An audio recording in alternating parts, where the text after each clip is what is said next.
Another game week, another brace for Haaland, but this time I got a green arrow. Yeah, Haaland just destroyed Chelsea. He scored 2 goals, made an assist, and he was a pretty big danger in front of goal. He just replicated the score that he had against Manchester United before transferring him out and starting the No Haaland project. He was blanking or scoring at least a maximum of 1 goal for several weeks, but now he had 2 double-digit goals in 3 weeks' time, which is pretty devastating for my overall rank.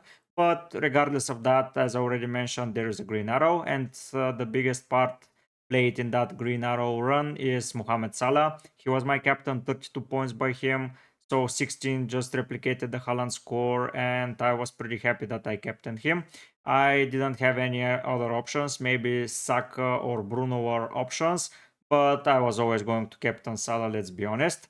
Bruno, by the way, is a new addition into my side. I transferred out Maddison because he is rumored to be injured up until Christmas, and I brought in Bruno, who was having a fixture against Luton, and I was pretty disappointed because he only got the point for a clean sheet, which is basically not enough. Saka, 3 points from assist. I was devastated there again because a home fixture against Burnley. I just expected more, but the biggest issue in that midfield was Mitoma, who was benched, and then he didn't do anything when he came on. So yeah, Brighton are just not playing too well right now, and owning 2 of their assets seems a little bit tricky, but after the international break, I hope that they will turn it around. Bowen scored a goal at home, which was surprising for me. Yeah, the fixture wasn't difficult enough for him not to be expected to score, but he is scoring basically only away from home, so that home goal was a surprise. Watkins, a regular goal for him at home. He scored, he got a bonus point. I was a little bit pissed about that yellow card that he received, but 6 points is much better than the 2 pointers that I had in the previous weeks with him. Alvarez an assist, and thank God that he did something in that game against Chelsea, because before the start of the game I was around 1 millionth of a rank, and after that I am around 1.8, which is a big of a drop for 16 points by Haaland, and he wasn't as captain as he was going to be in previous weeks and maybe in future weeks right now. But yeah, he was hurting me a lot every point that he got. Thank God that Alvarez did something. Johnston conceded 3 goals, and that was pretty surprising for me. I didn't expect him to concede at all. 3 goals, it's too much in my opinion, but next week he has an okay fixture once again, so I keep believing in him, and Turner is a 0 pointer from my bench. And in defense, Trent got 7 points, while Tsimikas, who I opted Trent instead of, got 2 assists, a clean sheet, 2 bonus, around 14 points, I believe, which is pretty big difference for the 3.1 or 2 million differences in price. Tsimikas is doing far better. I hope Trent returns even with greater opportunities after the international break and he justifies his price point. If not, I will be required to swap him and bring in someone else in my team for even more money. Trippier disappointed, at Newcastle disappointed as a whole. 1 pointer once again. It was not good. It was not good for Newcastle. I feel a little bit stressed now owning Trent and Trippier. They're so expensive. But the only expensive asset that I'm missing right now is Son. So I don't think I'll be investing in Son soon enough. So yeah, I'm just keeping them for now, and I'm hopeful for more points from them. And Match Cash, Aston Villa once again conceded a silly goal, and it was not required for sure, and he didn't do anything offensively, and he is on the verge of being sold out. We have to see if that's going to happen this week, because they're having a fixture against Spurs, or I'm going to wait after that. But after that, it's a Bournemouth. We will talk about it in a minute. On the bench, I'm finally hopeful Estupinian will return to the side, but let's see what happens. And Archer got a 2 pointer. Next week he has a pretty good fixture, so he may be even in contention of starting. But let's jump and see how the squad is looking for the Game Week 13 fixtures. It's not a finalized squad, as this is my first team selection, but it will basically get the shape for you how my team is going to look in Game Week 13. Starting in goal for Game Week 13 is going to be Johnston. Let's be honest, I'm not starting Turner. He's not no playing in the Nottingham Forest lineup, so yeah, I'm going to avoid him for now and for the foreseeable future. And Johnston against Wootton is one of the better fixtures this game week, even though it's away, and Wootton are pretty alright at home. I believe that Crystal Palace, after that loss against Everton, will want to bounce back, and what a better way to do it against Luton. Away from home, maybe he will get a couple of save points, maybe a cheeky bonus point here and there, but I expect Crystal Palace to win comfortably, sorry. And Eze and Tolize being back into the squad is going to be a pretty good thing for them. But even with them or without them, Johnston, for my opinion, is going to keep a clean sheet, so the goalkeeper choice is pretty obvious. I don't have to discuss any transfers here, but for the defensive line, we are going to discuss transfers for sure. In defense, it's pretty tough looking for my players. I don't know where to start from, but let's start from Trippier. He's the only guy in my team, or in my defense at least, that is having a home fixture, but it's against Chelsea. Newcastle right now are pretty rough with the team selections because they have so many players being injured, and in defense particularly Burn and Botman are out, so their defense is looking pretty ropey. But I hope that a cheeky attacking return maybe for Trippier will come into that fixture. And let's be honest, a defender for such high price, I'm not going to bench him regardless of the future. Of the fixture, sorry. The same goes for Trent. He is 8 million worth, and I'm not putting him on the bench, even though it's against Manchester City, even though it's away from home, even though it's the early fixture after an international break. If he is fit, he's going to play into my side.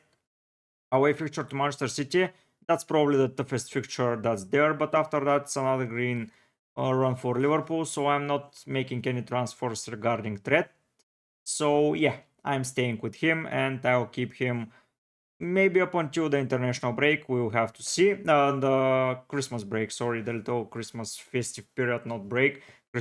Christmas break for me, not for the players. But yeah, Trent is staying into the side regardless. And Estupinian, I hope that he is fit and he starts against Nottingham Forest because they need him and they need him a lot. And against Nottingham, I believe that he can get a cheeky attacking return and maybe a clean sheet they will keep. For God's sake, let them keep a clean sheet and win a game, and I hope that he is going to return. And the big question here is regarding cash. Am I going to transfer out cash or not? I have one transferred right now in the bank that's free, and I'm most probably going to save it. We have to see, but I'm targeting most probably the Arsenal defense. The problem there is that after that much cash has an away fixture against Bournemouth in game week 14, and I will have another transfer that I want to make most probably around that time, and maybe I'll not forget, but have other priorities. But if I use it now, it's going to be trickier if I need to manage the transfers after game week 13. I have to think about it. Please write down in the comment section what do you think about my tinkering. Should I transfer out cash for Saliba, or should I save the transfer and just go with Estupinian? And if Estupinian doesn't play, just pick cash and everything will be fine. But Trippier and Trent are without question starting the game week. Estupinian is in the side for sure. That's without question as well, but I need to think if I'm going to make a defensive transfer or I'm going to save my transfers for future when I may need them more, may need them less. We have to see. In midfield, the picture doesn't change. Once again, it's almost all of the players are having away fixtures, so that might be tricky. But for players like Bowen, who is particularly good away from home, that may be a good thing in disguise. We have to see. But he has an away fixture to Burnley, and Burnley are just awful. I expected a lot more from them, especially of how good they were in the championship the season before. Right now, they're performing the worst from the promoted teams, which is a big thing to consider. But yeah, Bowen away from home to Burnley, I expect a lot of things from him. He's even considered as a captain option. Let's see how this is going to turn out, but yeah, he may be a cheeky differential captain. Saka, Brentford away. I mean, it's an okay fixture for Saka. Brentford are going to line up with 5 defenders, and it's going to be difficult for Arsenal, but it's away from home, so maybe Brentford will try to attack a little bit more, so Arsenal will have more open opportunities, and Saka can do the damage there. We have to see. But Saka remains into the side. If he is injury free, he is going to be playing and he is going to remain to my side. Mitoma against Nottingham Forest. I really hope that he starts this time around because last week didn't work too well for Brighton when he didn't start, but maybe he needed the rest. We will have to see how he's going to be time managed during after the international break because he's going to play for Japan. But yeah, I expect Mitoma to start returning once again, and I hope he's going to return big because there are a lot more midfield players that I want to have, and owning a Brighton player seemed like a necessity to me, but right now they are not doing particularly fine. Maybe it's time for a change. Maybe I'll give him one more shot after game week 13. If he didn't perform, I may look around for someone else. And Bruno Fernandes against Everton is a pretty good fixture in my opinion. Everton are picking up form, but United are the best performing team right now, and the transfer that I made in game week 12 stands. I'm going to keep Bruno Fernandes, and not going to transfer him before game week 13. If he is injury free, he is starting. He's on penalties away from home against the difficult small, not small, but difficult oppositions who are just closed and are not attacking. I believe Manchester United will need something special, and Bruno is there to provide it. And the last guy here is Mohamed Salah. He is the top scorer right now in the fantasy world. I know that Haaland is doing as well as him, but Salah is just my boy, and I'll keep believing in him. Even though he is playing away from home, I believe that City are going to be open, and on the counter, Salah can do a lot of damage. In the past, he did just like that against City. On the counter, he is instrumental to how Liverpool are playing, and I believe that he can get a lot of points, so he is another option for my captain SWAT. But I will leave that decision up until the end and see how the teams are settling and how they're going. Because of that early fixture, I'm not pretty excited of captaining a Liverpool player because they're going to be tired. Most of their Latin American players are going to travel from Latin America. So Nunes, McAllister, Luis Diaz, and Alisson are going to be away on international duty. And yeah, it's a little bit ropey, but City have a little bit of injury problems. We have to see how that's going to go, but no midfield transfer this week is planned.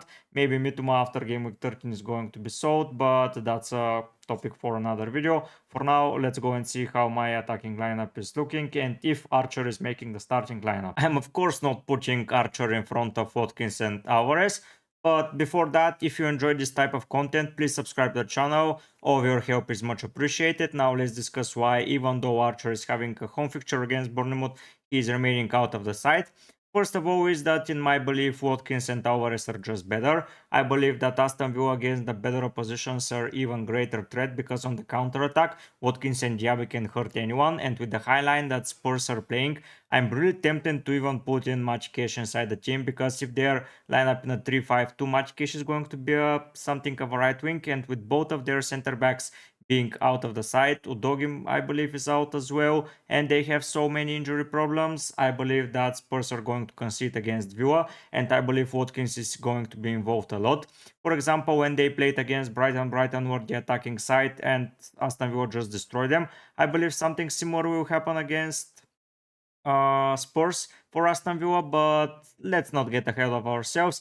I'm keeping Watkins, and I'm most probably keeping him for the tough fixtures as well because he on the counter is a different breed, and I believe that he is even better in the harder fixture as he is in the easier, which sounds really strange, but I really believe that is true. And Alvarez against Liverpool. Alvarez tends to do pretty well against the big six teams, and I believe Liverpool are one of the big six teams, and I believe Alvarez is going to do pretty well. Maybe Van Dijk will handle Haaland, but I don't see who is going to handle Alvarez, and I believe that Alvarez is going to score goals against Liverpool. I'm a Liverpool fan, so I'm pretty annoyed by that fact, but I believe City are scoring, especially at home, and Alvarez will be involved one way or another, so he remains in the side.